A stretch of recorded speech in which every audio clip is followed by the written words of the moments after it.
नमस्कार मित्रांनो, स्वागत तुमचं या मिनी ब्लॉगमध्ये.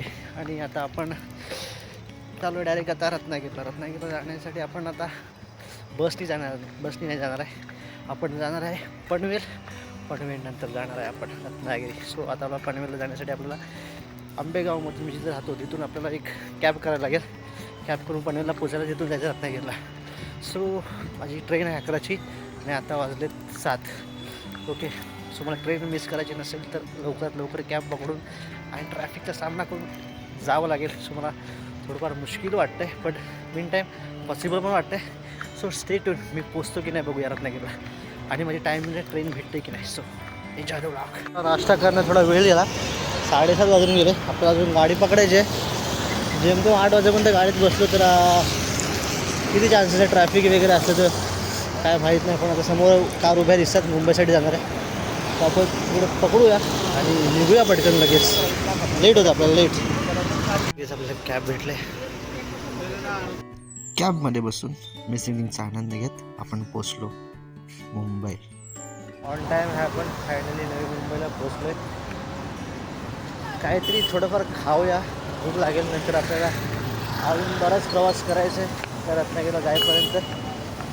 सो काहीतरी खाऊन घेऊया मस्त, हलका फुलका खाऊया मस्त.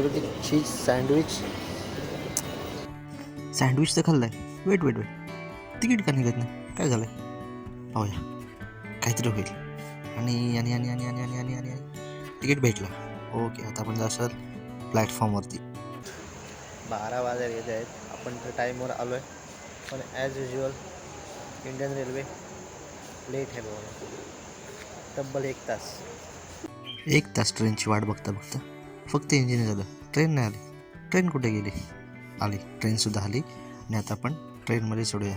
तब्बल 1 तासानंतर आपण बसणार. तिथे अल्टिमेट आहे, आपल्याला बसायला जागा भेटले. टचडाऊन रत्नागिरी.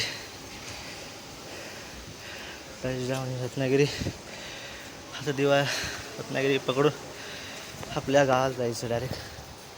ओके. थोडीशी धावपळ करून फायनली ट्रेन पकडून आपण चाललो आहे आपल्या गावाकडे.